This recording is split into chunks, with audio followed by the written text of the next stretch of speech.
Christmas is easily the busiest time of year for retailers and no doubt a very stressful time for a lot of families as well. When you take into account all the last minute shopping, the cooking, not to mention the sometimes tense family get-togethers, and it's little wonder that many people come to secretly dread this time of year.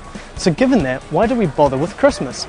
Now you're sitting in church on Christmas Eve, so no doubt you can give me the good Christian answer, but what does your typical Kiwi think of when they hear the word Christmas?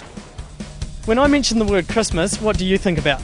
Shopping, Father Christmas. Christmas trees and Jesus. Presents.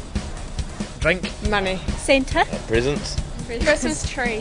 Happy times, getting together. Presents. Family. Family. Family. Oh, family for sure.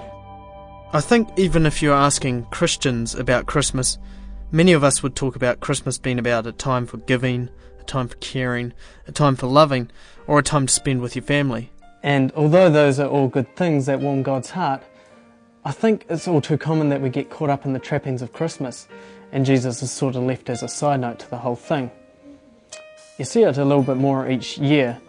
People almost get uncomfortable talking about Jesus, so you end up with these signs that say Merry Xmas spelt with an X instead of Christ, or Happy Holidays, and so I think bit by bit we move away from what Christmas is all about.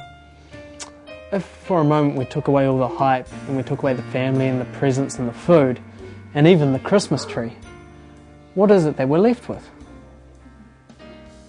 Well, simply it's a birthday.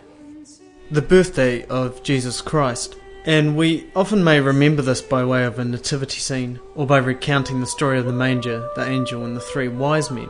And so we have this tendency during Christmas to think of Jesus as a baby. And we treat it as this historical event that happened 2,000 years ago, or as a nice story to tell our kids on Christmas Eve. But if Jesus had been born and then everyone lived happily ever after, then I don't think we'd have Christmas.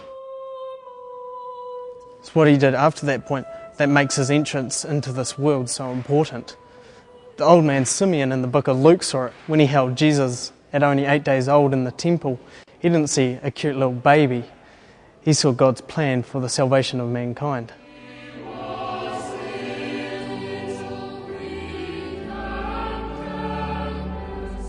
It's the fact that that baby grew up and that he went out and he healed people and he performed miracles and he preached the good news, and in the greatest expression of love that the world has ever seen, he died for us on the cross to save us, to reconnect us with God.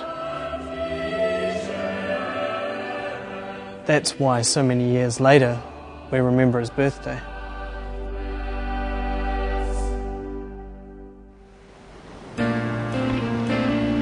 So as we celebrate Christmas and we approach 2007, I look back on the year. I think of all the mistakes I've made, how many times I've stuffed up or said the wrong thing, how far I am from perfect, and how much I desperately still need Jesus and what he did for me every day. I remember how he's forgiven me, and I think of his amazing grace, and how he's still alive today and walks with me and supports me and loves me. And so today, on the eve of his birthday, I take some time, I challenge myself to get away from the craziness and excitement of Christmas and focus on him, not as a baby in a manger, but as my living Saviour.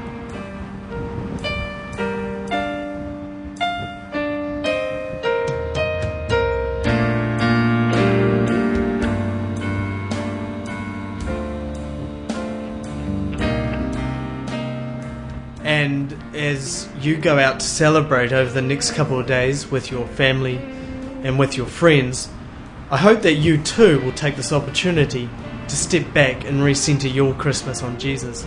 There's never been a better reason to celebrate. We wish you a very merry and Christ-filled Christmas.